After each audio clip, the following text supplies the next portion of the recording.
Hai semuanya, ada loh aplikasi di Android yang bisa dimanfaatkan oleh guru PAUD untuk memaksimalkan proses belajar mengajarnya, terutama di masa pandemi seperti sekarang ini. Penasaran apa aja aplikasinya? Yuk cek aja video yang kali ini.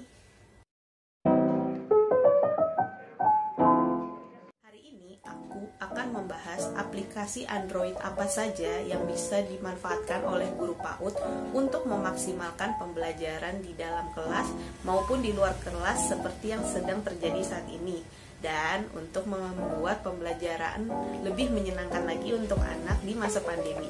Simak terus ya videonya.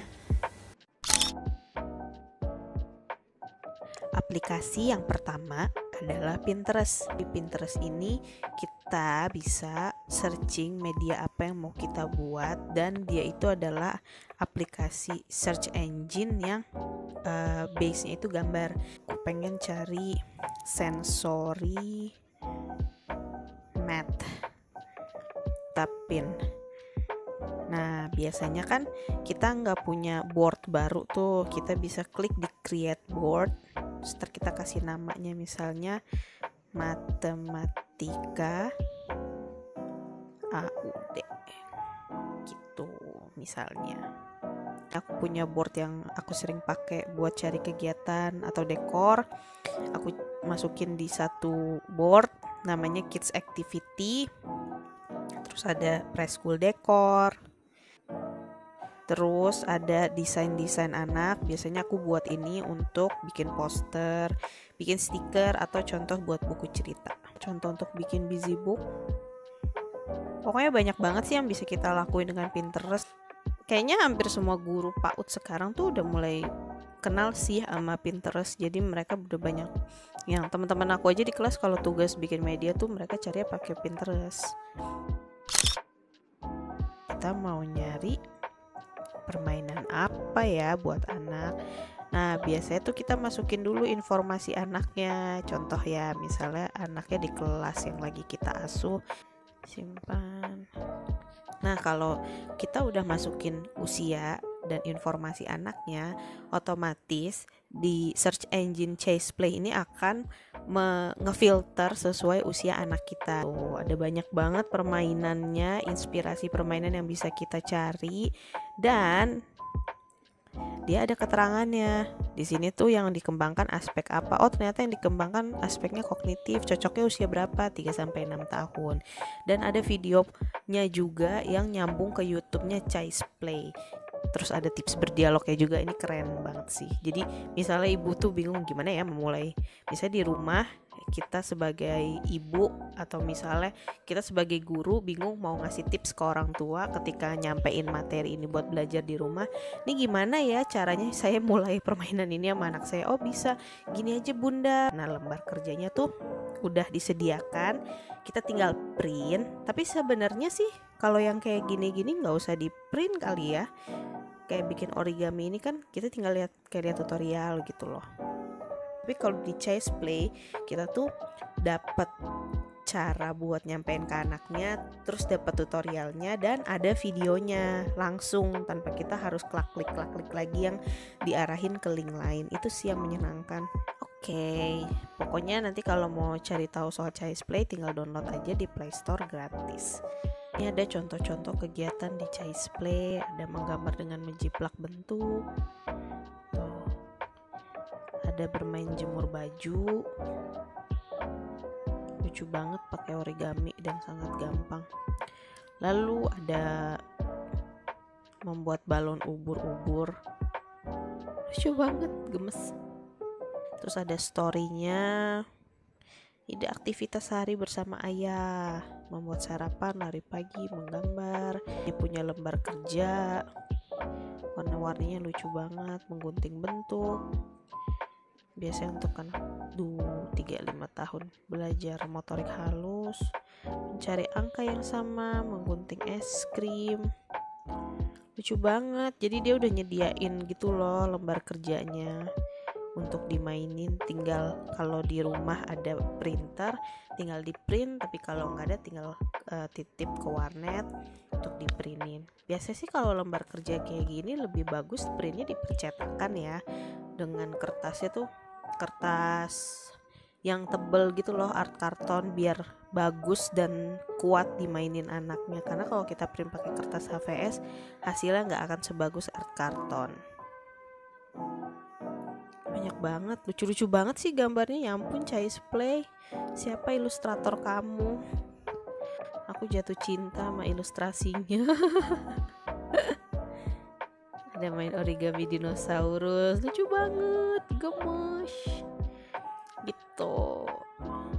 Gurunya aja gemes ya, gimana anaknya coba. Oke. Nah, aku punya aplikasi dari Kemendikbud RI, namanya Rumah Belajar. Sumber belajar, terus ada pilihannya dari SLB, dari PAUD, SD, SMP, SMA sampai SMK. Kita klik PAUD, terus nanti ada tingkatan usianya. Ada kelompok 0 sampai 2 tahun, 3 sampai 4 dan 5 tahun. Tampilkan topik, tapi nggak ada datanya. Wah, gimana nih Kemdikbud RI, kok nggak ada kontennya yang PAUD, sedih banget. Oke, ini agak aneh. Di sini nggak ada konten. Lalu kita masuk ke pilih materi, tapi ada konten rekomendasi. Gimana ya? Ini untuk PAUD 5 tahun. Oh, dia tuh lagu. Oke. Tapi aneh ya, dia tuh muncul di rekomendasi, tapi kalau kita buka ke materinya dia nggak nongol. Wah, ada apa ini? Kayaknya Rumah Belajar harus ngupdate deh soal PAUD. Aplikasi I Can Do, wow, lucu banget bumpernya. Oh, disuruh klik. Oh, oke. Oh, user interface-nya menarik banget, interaktif banget. Asik, tema diriku. Pas tema pertama.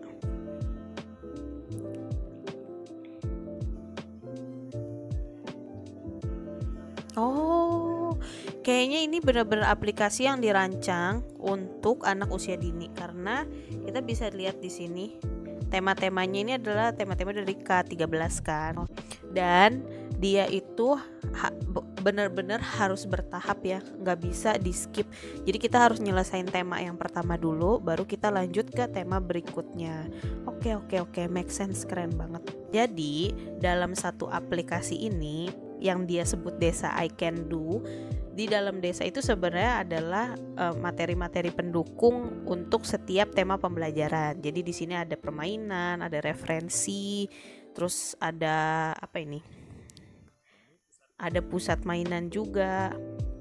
Nah, jadi ketika kita menjalankan program mulai dari tema diriku sampai peristiwa alam, itu harus menyelesaikan semua subtema. Nah, di dalam subtemanya itu nanti ada permainan, ada referensi buku dan segala macam. Dan yang terakhir, meskipun pasti listnya akan lebih banyak ke depannya, ada YouFit Kids. Lengkap banget kalau untuk belajar tentang agama, semua yang berbau tentang agama Islam, kartun anak muslim, terus mengenal anggota badan. Nah, di sini tuh YouFit Kids kita ketika masuk langsung disambut oleh interface seperti ini. Ada cerita Ubay siapa Allah untuk mengenalkan Allah pada anak. Ada kartun muslim tentang belajar kosakata, huruf abjad kayak gini.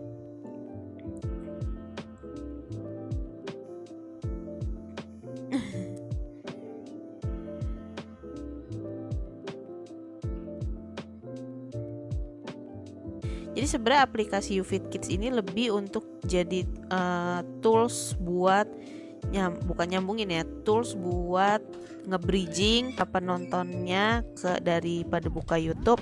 Karena kan takutnya kalau buka YouTube, yang kebuka bukan YouTube Kids kan. Nah, YouFit Kids ini nge-limitation akses anak. Jadi daripada buka YouTube-nya, mendingan buka YouFit Kids karena materinya akan disambung ke materi YouFit Kids di bootstrap. Bener gak sih istilah di bootstrap? Pokoknya gitulah, ditarik ke si aplikasi ini. Dan banyak loh, ada playlistnya lagi, lagu anak, belajar huruf alfabet, membiasakan kalimat thayyibah,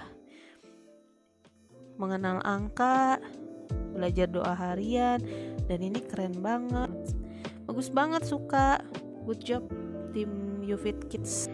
Nah, segitu aja dulu dari aku. Semoga rekomendasi yang aku kasih bermanfaat buat kalian semua, dan semoga aja setelah kalian tahu aplikasi ini bisa terinspirasi untuk diterapkan di kelas atau untuk jadi bahan pembuatan media. Jadi kita bisa lebih kreatif lagi mengajarnya dan bikin anak lebih happy. Meskipun lagi pandemi kayak gini anak gak bisa datang ke sekolah, at least kita berusaha. Tahu kalau kamu punya aplikasi yang dirasa bermanfaat untuk membuat pembelajaran lebih menarik atau lebih informatif juga kepada orang tua dan anak, bisa dong tambahin di sini di kolom komentar apa aja aplikasinya. Dan buat kamu yang udah coba download aplikasi yang aku sebutin tadi, taruh juga komentar di bawah gimana respon soal aplikasi tersebut. Terima kasih telah menonton video kali ini. Ditunggu ya video selanjutnya. Dadah! Assalamualaikum.